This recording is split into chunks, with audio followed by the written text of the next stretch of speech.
I've seen my share of battlefields, but none quite like this. I'm Sergeant Jack Turner, a Green Beret, and I'm used to dirt, sweat, and the clarity of a physical enemy. But this mission was different.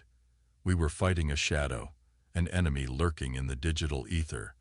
Our briefing room at the high-security facility in Virginia felt more like a scene from a sci-fi movie than a military operation. Screens displaying lines of code, digital maps, and intercepted messages covered the walls. Corporal Sarah Nguyen, our cyber warfare specialist, and Corporal Mike Hernandez, an expert in communications, sat beside me. Their faces, usually lit up with easy smiles, were drawn tight with concentration. The mission was straightforward, or so it seemed. A terrorist network, operating from the shadows, had launched a series of sophisticated cyberattacks. Our job was to infiltrate their communications, gather intel, and prevent whatever they were planning next. But as the briefing went on, the complexity of our task became clear. We weren't just tracking down terrorists. We were diving into a world where the lines between ally and enemy, truth and deception, were blurred. We deployed to Eastern Europe, setting up our base of operations in an unassuming building that looked like any other on the quiet street. The real work happened underground, in a room filled with servers, monitors, and the constant hum of computers.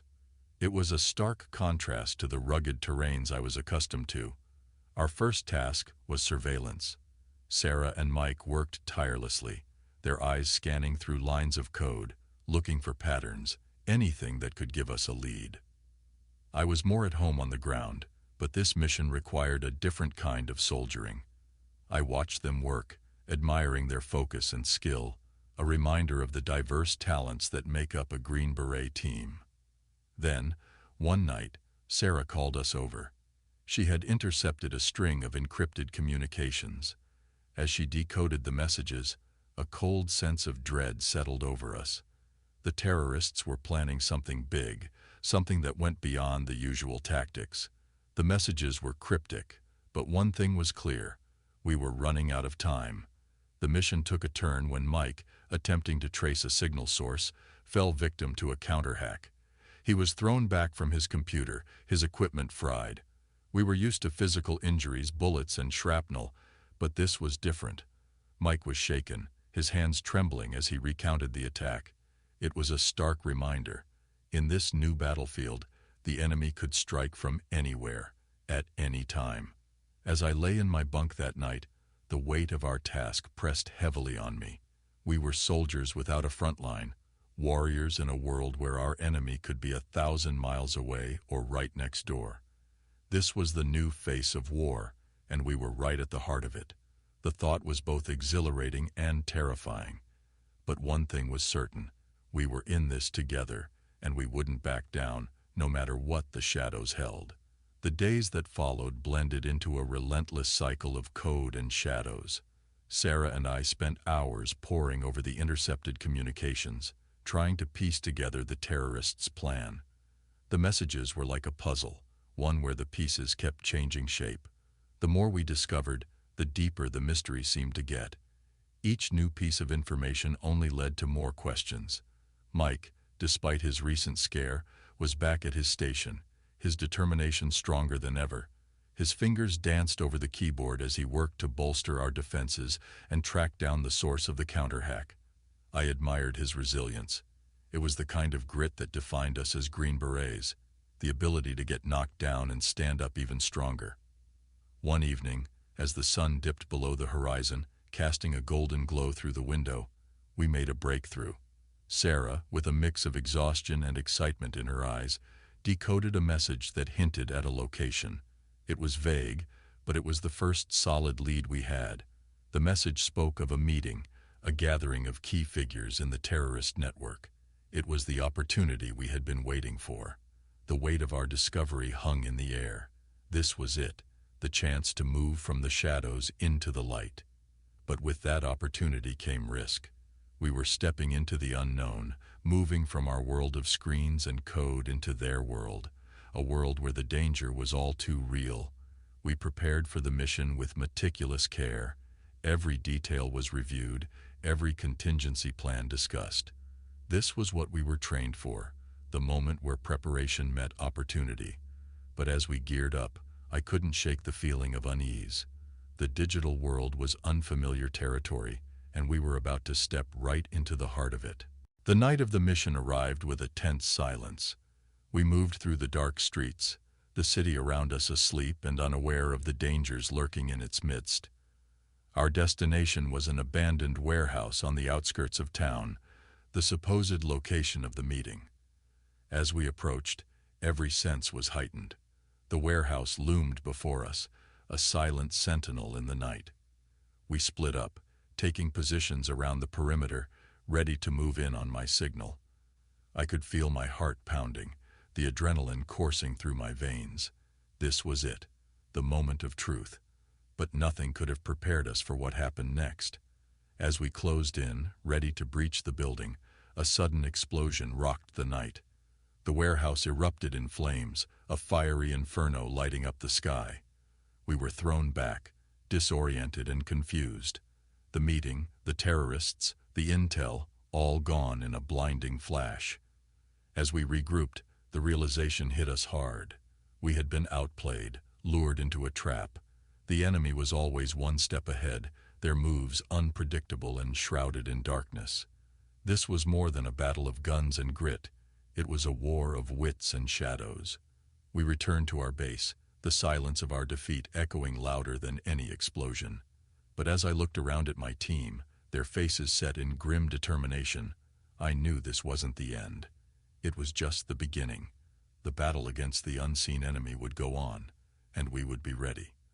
We were Green Berets after all, and we never backed down from a fight. After the debacle at the warehouse, our mission took a sharp turn.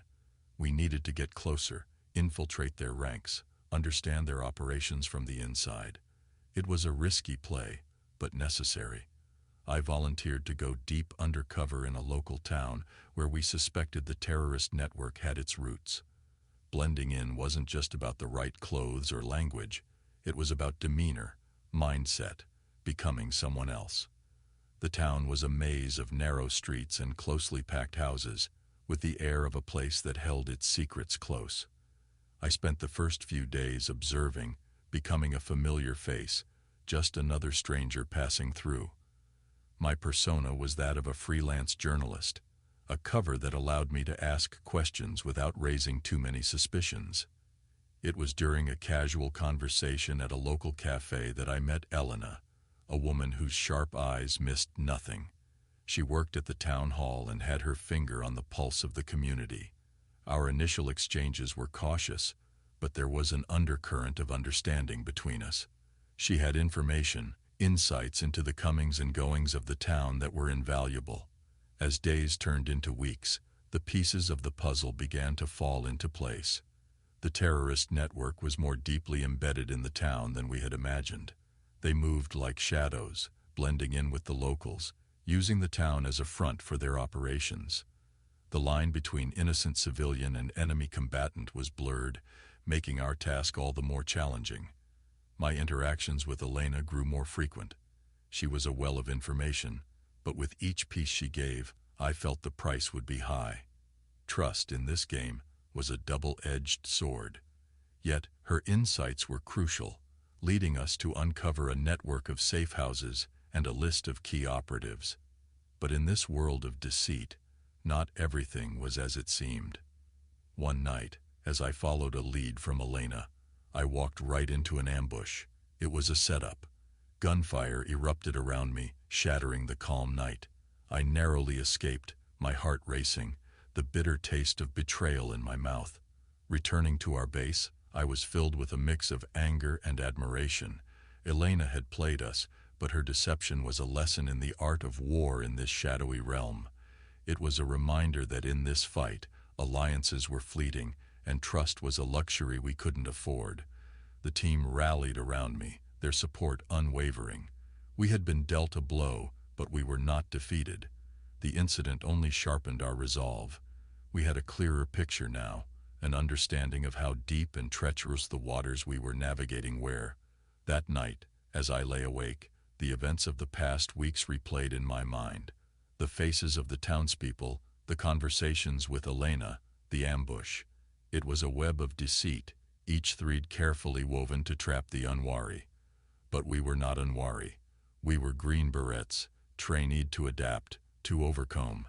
And that's exactly what we intended to do. The fight was far from over, and we were just getting started.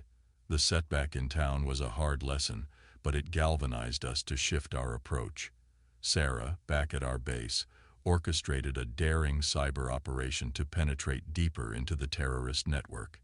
It was a high-risk move, hacking directly into their communication channels, but it was our best shot at uncovering their next move. As Sarah worked her magic on the computers, I prepared for a more traditional kind of warfare. Alongside the rest of the team, we were gearing up for a physical assault.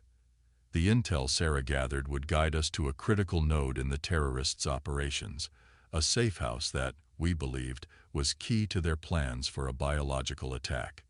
The duality of our mission struck me then. Sarah, in the digital realm, fought with codes and firewalls, while we, in the physical world, were armed with rifles and bullets. It was a modern war, fought on two fronts, each equally crucial. The night of the operation was tense. Sarah, her eyes glued to the screens, fed us real-time intel as we moved towards the safe house. The streets were eerily quiet, the only sound our muffled footsteps. The safe house, a nondescript building in the heart of the city, was our target. As we breached the door, the world erupted into chaos. Gunfire, shouts, the adrenaline-pumping fear and thrill of combat. We moved like a well-oiled machine, clearing rooms, securing the perimeter. It was a dance we had rehearsed 100 times, each step, each move ingrained in our muscle memory. In the midst of the fray, I came face to face with one of the terrorist leaders. The confrontation was brief but intense, ending with him in our custody. The information he divulged was chilling. Plans for a biological attack that could claim countless lives. The scope of their ambition was terrifying, their willingness to use such devastating means a stark reminder of the evil we were fighting against. Back at the base, Sarah's operation had been a success as well. She had managed to infiltrate their network, gathering a trove of data that would take weeks to fully analyze. But the immediate threat was clear. The terrorists were planning to unleash a weapon that blurred the lines between conventional warfare and mass destruction. That night, as we debriefed, the weight of our discoveries hung heavy in the air. We had seen the face of the enemy, both in the physical scars of battle and the digital traces of their plans. It was a horror that went beyond the battlefield, a threat that loomed invisible yet palpable. I couldn't help but reflect on the nature of our enemy. They were shadows, fighting with weapons that could be as silent as they were deadly. Our role, as soldiers, had evolved. We were no longer just warriors on the battlefield. We were guardians against a threat that could strike from anywhere, at any time. Sleep was elusive that night. The events of the day replayed in my mind, a constant reminder of the stakes of our mission. But amidst the turmoil, one thing was clear. We were making progress, chipping away at the darkness. And as long as there was a threat to be fought, we, the Green Berets, would stand ready, unwavering in our resolve to protect and defend. In the aftermath of the raid, I found myself grappling with the enormity of our task. The weight of what we had uncovered about the biological attack was heavy. It forced me to confront my own ghosts, the memories of past missions that didn't go as planned, the faces of comrades lost. In moments of quiet, these memories came rushing back, a reminder of the cost of war. Our race against time intensified.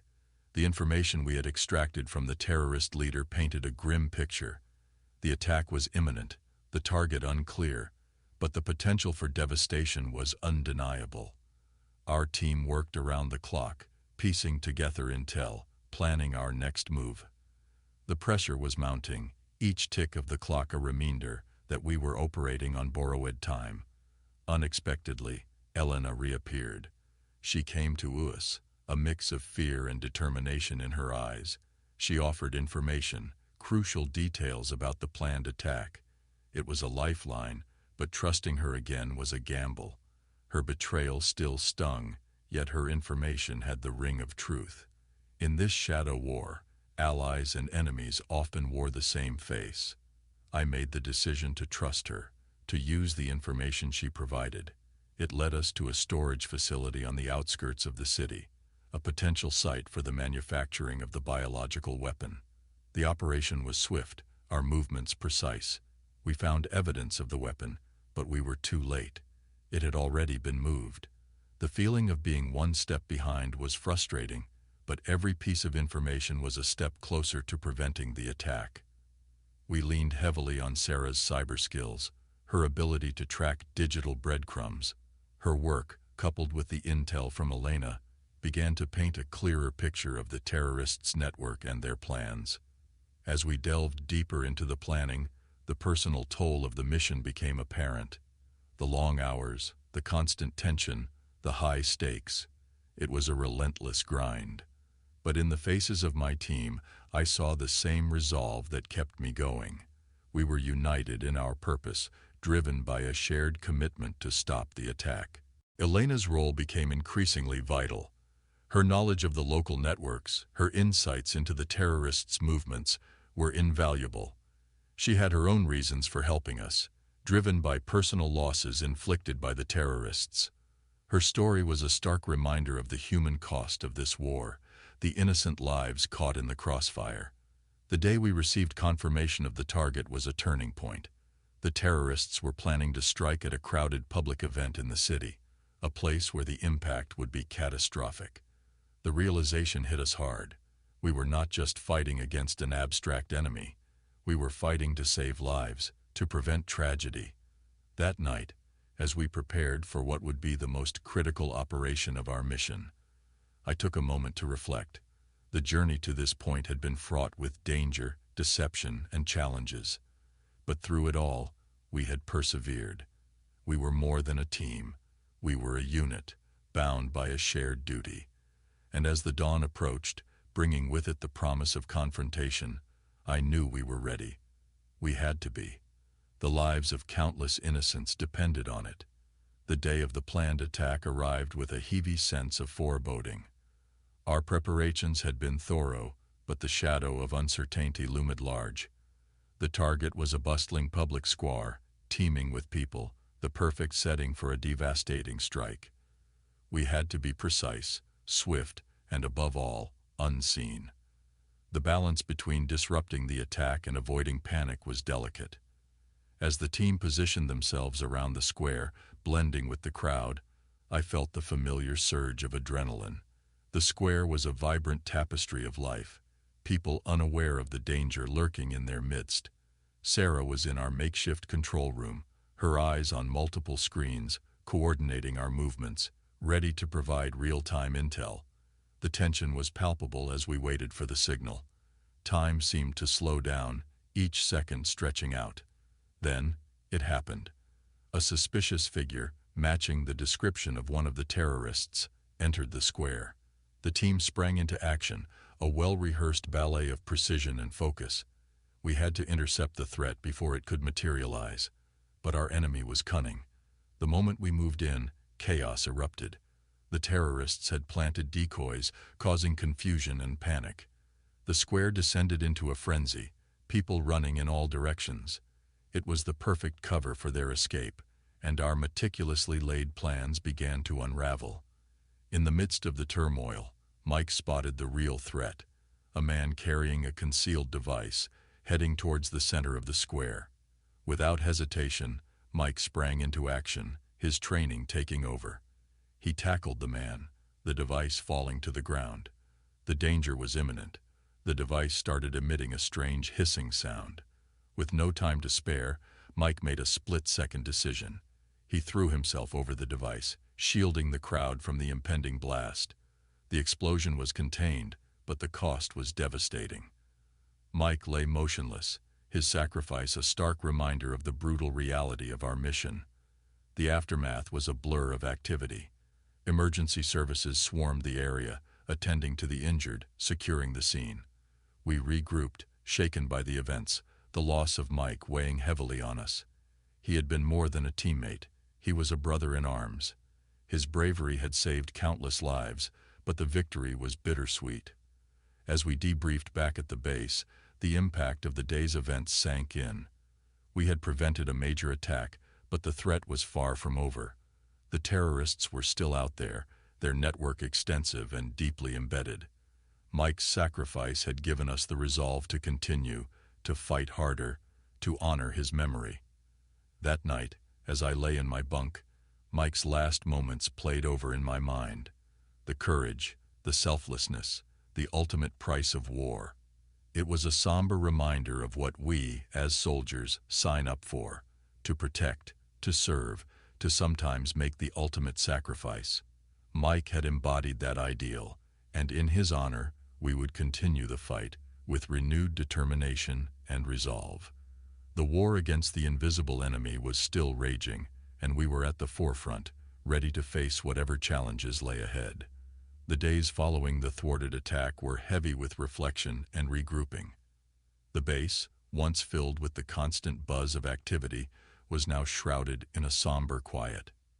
Mike's heroism had saved many, but the cost was deeply felt.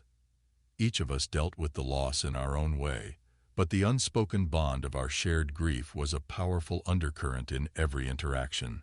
The investigation into the terrorist network deepened.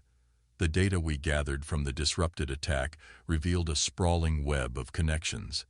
It wasn't just a lone group acting independently. There were tendrils reaching out to a rogue state that was quietly sponsoring their activities. This revelation broadened the scope of our mission, adding layers of complexity. It was no longer just a battle against a terrorist cell. It was a confrontation with a shadowy, global threat.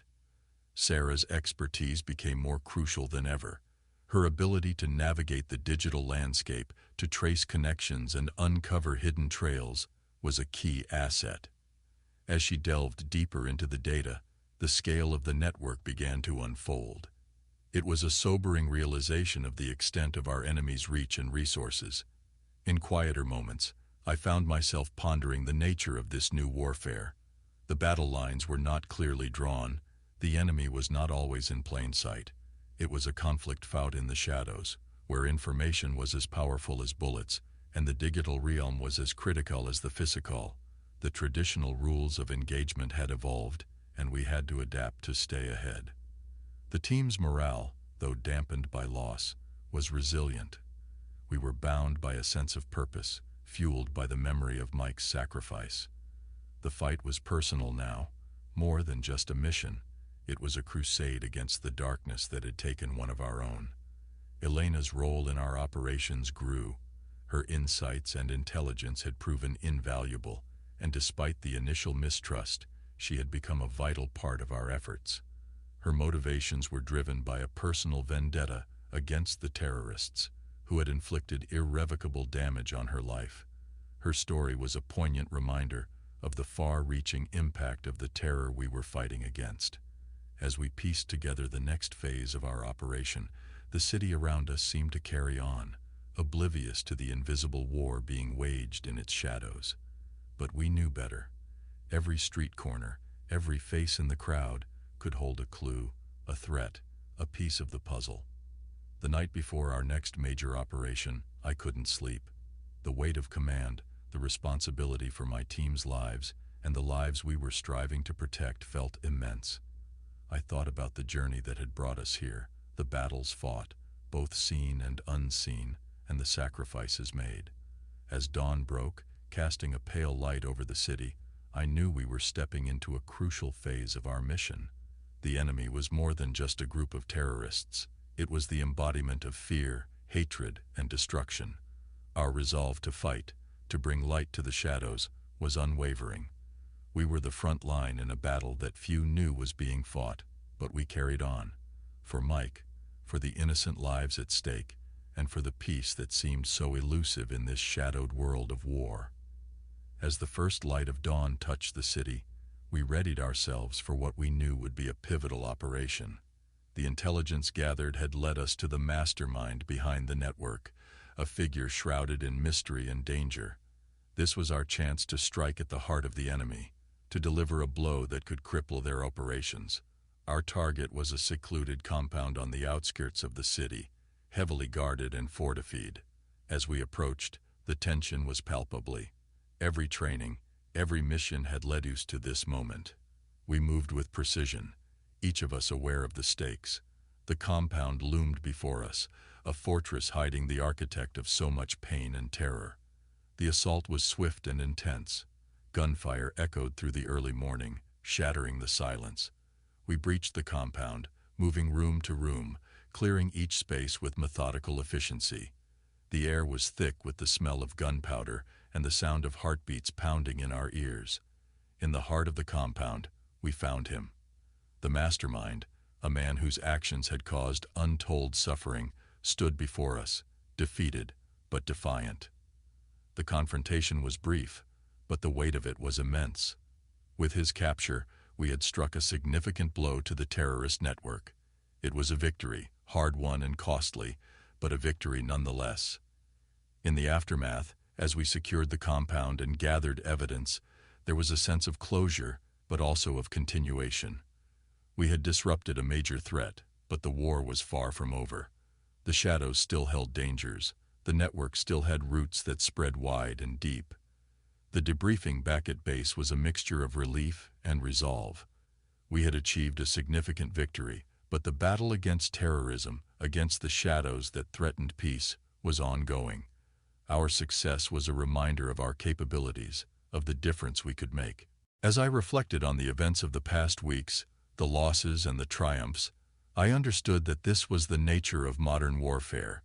We were not just soldiers on a battlefield, we were guardians against a type of enemy that was ever evolving, ever adapting. Our battlefield was not just the streets and compounds, it was the digital realm, the hearts and minds of people, the shadows where fear and hatred festered. The story ended with me looking out over the city, a place that had been the center of so much struggle and strife. The dawn of a new war was upon us, one fought in the shadows and the light, in the physical and the digital realms. It was a war that demanded resilience, adaptability, and above all, the courage to face the unseen. As a Green Beret, I knew the road ahead would be challenging, filled with uncertainty and danger, but I also knew that we, as a team, as a unit, were ready to face whatever lay ahead. Our commitment was unwavering, our resolve strengthened by the trials we had overcome. The fight against the invisible enemy would continue, and we would be at the forefront, defending, protecting, fighting for peace in a world where war had a new face.